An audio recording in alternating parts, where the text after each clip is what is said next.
and it dangles down through the iron bars for a moment, swings idly, and then comes to a rest. This is the only movement on the street. The air is fetidly still. The heat is a self-contained, lifeless unit that does not stir, and that discourages the motion of anything it embraces. It has baked itself into the brick fronts of the tenements, and the asphalt, and the pavements, and the sky. It has baked itself into these things, and onto these things, like orange enamel on copper. Somewhere in the distance the church bells toll, for this is Sunday morning, but even the bells ring out on the air with a harsh flatness, a metallic unevenness that must force its way through layers and layers of heat.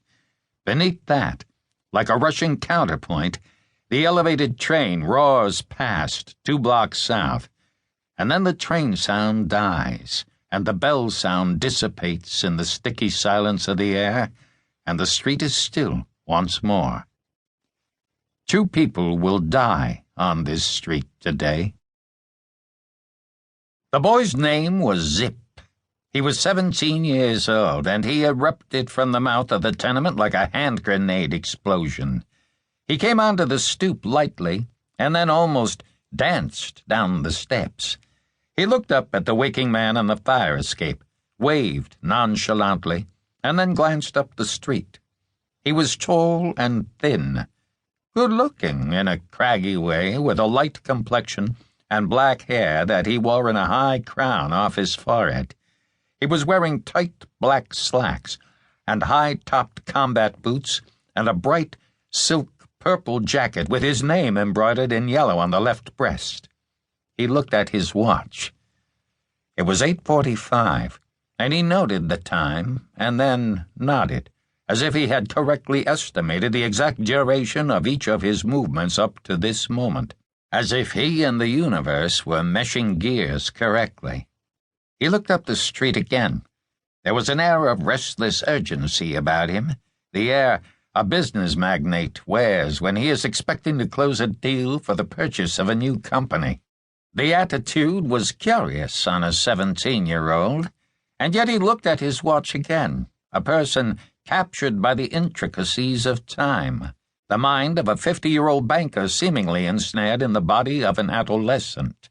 He lighted a cigarette, took several puffs on it, and then stamped it out under one booted foot. He looked at his watch again, stepped into the center of the street, and then started for the luncheonette on the corner. A huge sign traveled the corner of the building over the luncheonette like the marching electric letters on the Times building in New York. These letters, however, were painted in red on a white field, and they did not announce world-shattering events. They simply stated, Louis Luncheonette. The luncheonette occupied a space in the corner of the building. When the doors were rolled back, the luncheonette became an extension of the sidewalk, open on both sides, the avenue and the street. The doors were closed now. The corrugated iron presented the impregnable look of a fortress. The boy went to the door on the street side, tried it, found it locked, and kicked it in anger. "What are you doing there?" a voice said. "Get away from there."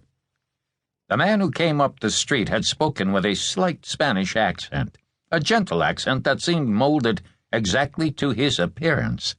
He was a stoop-shouldered man wearing a small black mustache, a man who seemed older than his 50-odd years, who moved with an economy that somehow seemed tortured. "Don't tell me you're finally going to open this dump," Zip said. Luis Amandes walked to the huge iron door and said, "What were you doing? Trying to break in here, huh? That what you were trying to do?" He reached into his pocket for the key to the padlock, inserted it, took off the lock, and prepared to roll the door back into its overhead tracks. "Don't flatter the dump," Zip said. Come on, get the lead out. Open the goddamn doors." "This is my place, and I'll open them as slow or as fast as I want to. You snot noses." Zip grinned suddenly. "Come on, man," he said.